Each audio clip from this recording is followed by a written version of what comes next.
Good morning, boys and girls, and welcome back to our online Sunday school. This week we're going to talk about a super strong man named Samson. Who's the strongest person you know?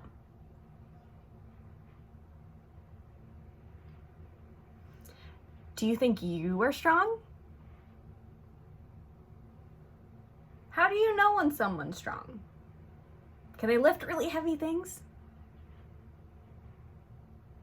Today we're going to hear about a very, very strong man in the Bible. His name was Samson. Let's read about it. For our story this week, we are talking about Samson. The Israelites were in trouble again. Along came a very strong man named Samson. God had chosen him to save the Israelites from their enemies, the Philistines. Samson knew as long as he did not cut his hair, he would always be very strong.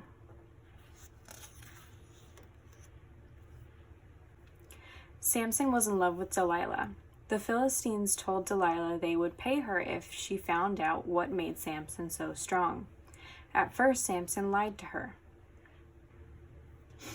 "If you tie me up with ropes," Samson said, "I will lose my strength." That night, while Samson slept, Delilah tied him up. Then she shouted, "The Philistines are coming." Samson jumped up and broke the ropes. Delilah kissed him and asked, "Won't you tell me your secret?"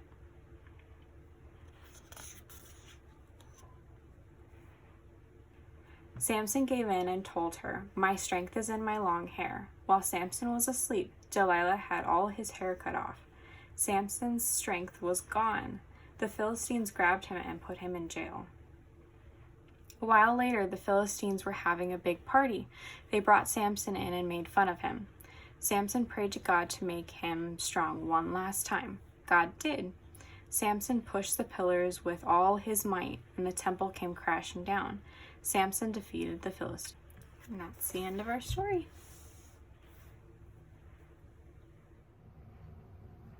In our story today, we learned about a very, very strong man named Samson.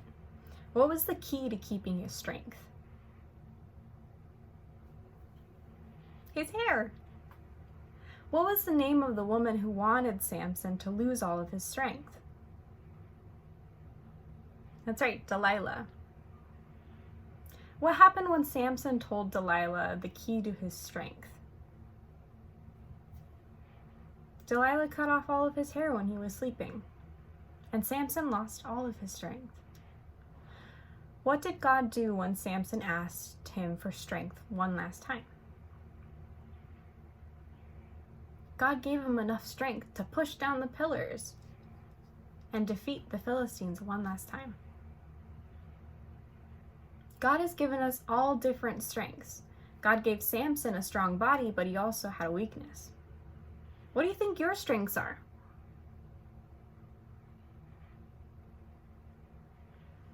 Are you a good listener? Are you good at reading? What about an instrument or singing? Caring for others? Teaching? Praying? Those are all strengths. Our strength comes from the Lord. Can you be strong in these situations? Can you stand up for what you believe is right, even though people laugh and make fun of you? It's a pretty hard thing to do. Can you do what you're told, even though you don't think it's that much fun? Can you let someone go first, even though you really want to be first? Can you say, "I'm sorry," when you do something wrong? Some of these situations might be really hard for us to do, but we can always go to God and ask Him for strength. That's all for our lesson today. Let's close in a prayer. Father, help us remember to ask you for help even when we're feeling weak. We know that you can help us be strong. Amen. Bye, boys and girls. I'll see you next week.